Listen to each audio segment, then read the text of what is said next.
Hey everybody, how's it going? Welcome to the Ebanks Journey, where we are going to be completely debt free. And the best way we're doing that, the last thing we need to do is tackle the mortgage. So if you haven't seen this channel, I want to say welcome. My name is Errol Ebanks, and I'm here with my beautiful wife, Rachelle Ebanks, and together we are the Ebanks who make up the Ebanks Journey. If you are just getting here for the first time, you need to go back and watch part 1 of this episode. This is the fiascos episode, and this is actually part 2. So if you see part 1, go to the link in the description or click the link somewhere up here on the screen. Go watch part 1. But if you've already seen part 1 and you're here for part 2, without further ado, actually, hold on, wait. Make sure you stay to the end. We're actually going to give an update on the fiascos at the end and a huge milestone update on our mortgage payoff journey. It has been quite a year and a half, 2 years, honestly. But we have hit a new milestone. I'm going to share that with you guys, so stick to the end. But without further ado, for real this time, here goes part 2 of the fiascos episode. Enjoy. Because I'm like, how did I get got? Those people in the comments. I go back and I start doing some more investigation, start clicking on them. And I'm like, that's a bot. 0 friends, 0 followers, 0 friends, no posts, all made that day or 2 days before. Like, what was I thinking? So I'm embarrassed. And I'm like, oh, I gotta tell him. So this is like 8:30 in the morning now. He's come down the stairs. I'm like, did I tell you something? I just scam on Facebook. So why don't you tell them your Like, what do you mean you got scammed on Facebook? What happened? And then you told me this playhouse of like 15... Cedar. It had cedar wood. $15,000. I'm like, ain't no way. So embarrassing, guys. Someone will be selling cedar wood for $15. The bowl of shame. Yeah, bowl of shame.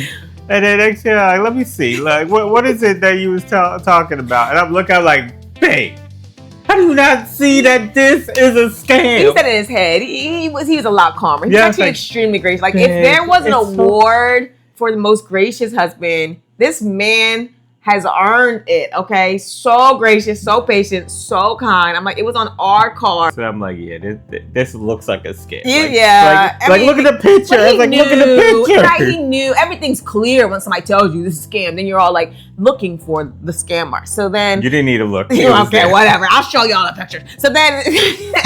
So that's Friday, August 1st. And I know because this didn't end on August 1st. No. So then on August 4th, that Monday, I get a message from the fraud department saying, did you approve this transaction of 7667 from Golden Crest? I'm like, no, I canceled with them. And so they're like, we'll block it. No problem. I'm like, yes, go fraud department. So then I think I'm in the clear.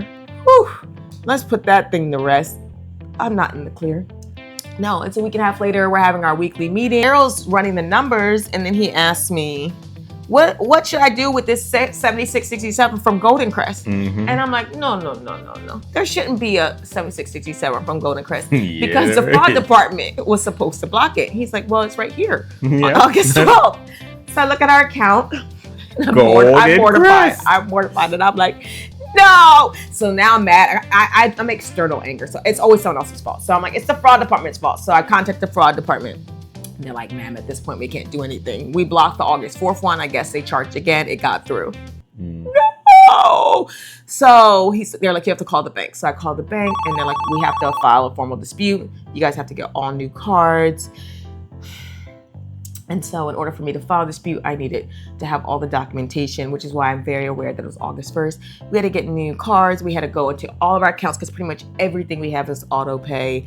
And we had to go put everything on the new cards. And I'm still in the middle. Well, we're still in the middle of waiting to see if our dispute gets accepted or not. And so Subaru's still dead. Bank dispute still happening. And yes, we had another fiasco. Tell them about the end of August. Yeah, the end of August, the other fiasco, my fiasco, right? So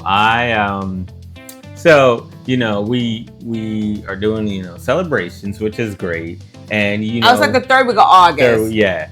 So you're doing the celebrations, and you're like, thank you, God, that we have a working washer and dryer. Yes, it was literally one of my celebrations. And that is great. Yes. You know, like, thank God we have working appliances.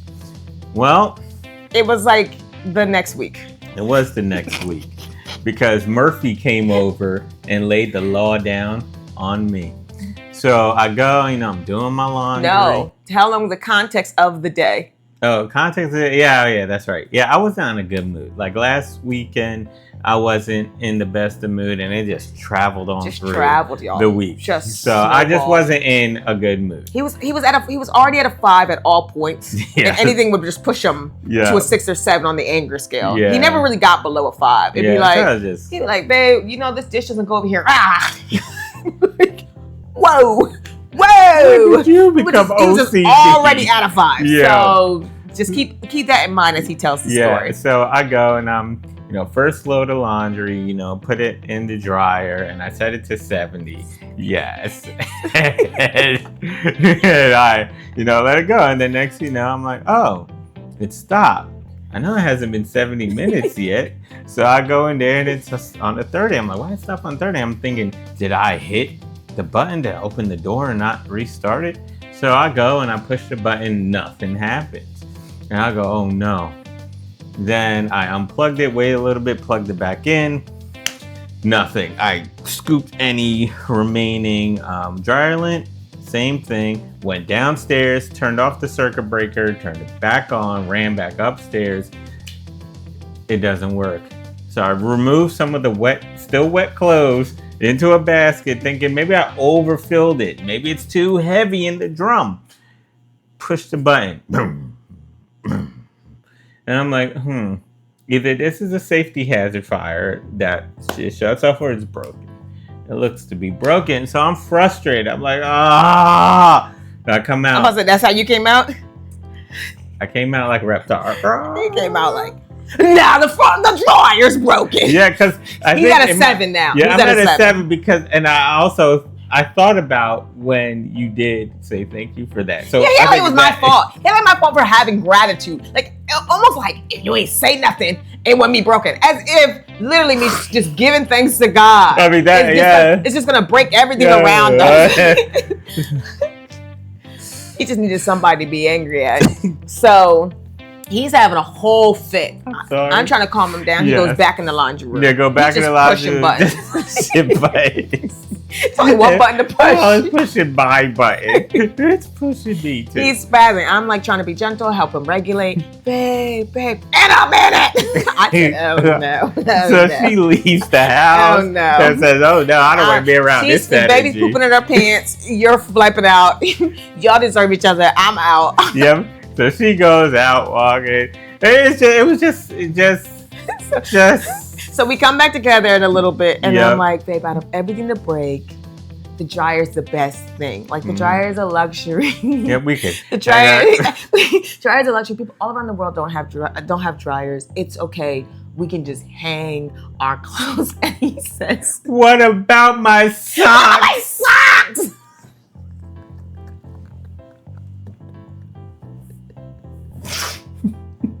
Dead serious. Dead serious. My son.